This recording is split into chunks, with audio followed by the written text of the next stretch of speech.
අයිබෝවන් ටිකක් බලමුද ඩයිලොක් 4G කියන තරම්ම ස්පීඩ්ද කියලා.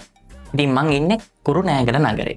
එතකොට කුරුණෑගලට මේ වෙනකොට කුරුණෑගල නගර සීමාවට විතරක් 5G කනෙක්ෂන් එක හොඳට තියෙනවා. ඉතින් තාම ඔයාලා දන්නවා ලංකාවේ හැමතැනම 4G වත් නැති පැති තියෙනවා. ඉතින් එහෙම තියෙද්දි ඩයිලොක් ආයතනයෙන් දැනට 5G එළියට දීලා තියෙනවා. ඉතින් කොහොම වුණත් මේකෙන් ඔයාලට මම පෙන්නනවා මේ 5G කවරේජ් එක තියෙන තැනක ඇත්තටම ඩයිලොක් 5G වල ස්පීඩ් එක කොහොමද කියලා. ඉතින් මම කුරුණෑගල ටවුන් එක මැද ඉඳන් ඔයාලට ස්පීඩ් ටෙස්ට් එකක් කරලා පෙන්නන්නම්. ඔයා බලන්න කොහොමද ඩවුන්ලෝඩ් සහ අප්ලෝඩ් ස්පීඩ් එක ඩයිලොක් 5G වල පේන්නේ කියලා. එහෙනම් ඉස්සෙල්ලා මේක බලලා ඉන්නකෝ.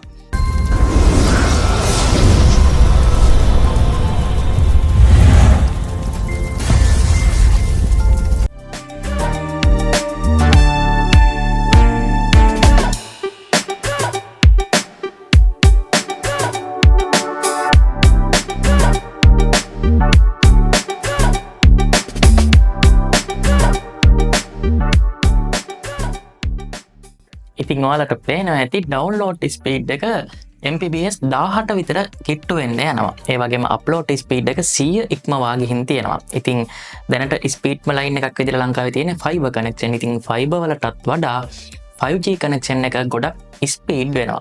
ඉතින් ඔයාලා ගාව 5G ඩිවයිස් එකක් තියෙනවා නම් ඔයාලා දැනට 5G කනෙක්ෂන් කවරේජ් එක තියෙන ඒරියා එක නම් ඉන්නේ. මේක එක්ස්පීරියන්ස් කරලා බලන්න.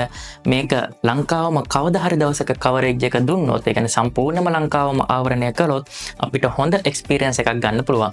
දැන් ඔයාලා කියයි 4G වත් අපිට නැහැනේ කියලා. ඒක හරි. හැබැයි කවදා හරි දවසක තව අවුරුදු 5කින් 10කින් හරි 5G ලංකාවෙම ව්‍යාප්ත වුණොත් අපිට ගොඩක් ලොකු මේකක් අත්විඳින්න පුළුවන්. ඒ වගේම තමයි ඔයාලට ගේම් එහෙම ගහනවා නම් පින් එක ඔයාලට බලන්න පුළුවන් 8-10 වගේ රේන්ජ් එක යනවා. ඉතින් ගොඩක් හොඳ පින් එකක් හම්බ වෙනවා. පින් එක කියන්නේ මොකද්ද කියලා ගේම් ගහන කට්ටිය දන්නවා.